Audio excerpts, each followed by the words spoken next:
Hello and नमस्ते, welcome to my blog. I have सबजना सन्चै आराम हुनुहुन्छ होला। म पनि एकदम आरामै छु होइन। अहिले चाहिँ नि दिउँसोको चाहिँ 3 बजिसक्यो। म चाहिँ नुहाइ धुवाइ गरेर अनि चाहिँ उता तल बौझेली चौकतिर गएर चाहिँ नि मासु अनि चाहिँ नि पानीपुरी लिएर आएँ होइन। दिदीले पानीपुरी खान बोलाउनु भयो। चाहिँ म पानीपुरी खान जान्छु। अनि त्यसपछि चाहिँ नि मासु पकाएर अनि चाहिँ नि चिउरा खाइन्छ कि खाना खाइन्छ थाहा छैन होइन। त्यो के गरिन्छ कसो गरिन्छ हजुरहरूलाई म देखाउँछु। आज चाहिँ दामी दामी रेसिपीहरूको भिडियो आउँदैछ गाइजहरू होइन, हेर्दै गर्नु होला।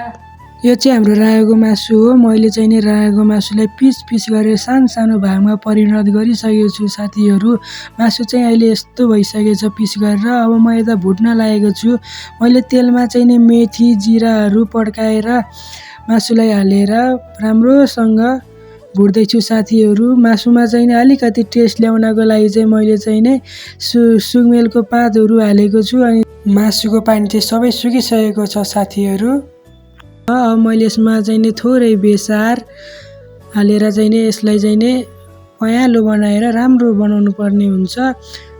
बेसार हालिसकेपछि मैले परप्रति भुटेँ, राम्रोसँग चलाएँ।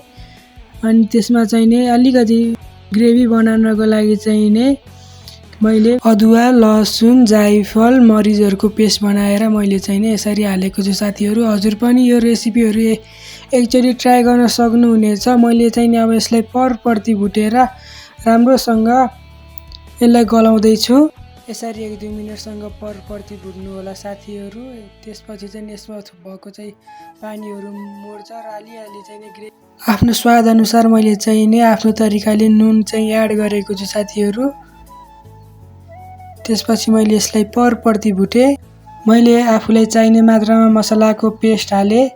त्यसपछि चाहिँ नि मैले टमाटर हालेँ साथीहरू। यसले मासुलाई जुसी बनाउने काम गर्छ। अब मैले यसलाई चाहिँ नि परप्रति भुट्नुपर्ने हुन्छ साथीहरू।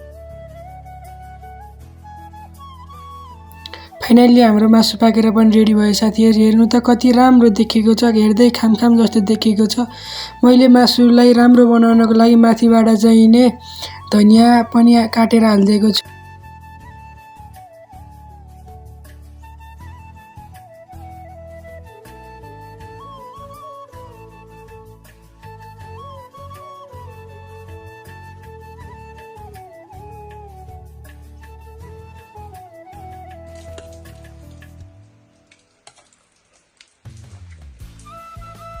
एकदम दामी चाहिँ अब खाजा खान लाग्यो। आजको ब्लग यस्तै भयो होइन। हजुरलाई के कस्तो लाग्यो लाइक कमेन्ट सेयर सब्सक्राइब सब गर्नु होला। फेरि यस्तै रेसिपीको भिडियोहरू आउँदै गर्छ। हजुरहरू पनि यस्तै बनाएर खानु होला, राम्रोसँग बस्नु होला। आजको लागि यति नै guys, bye bye, see you again.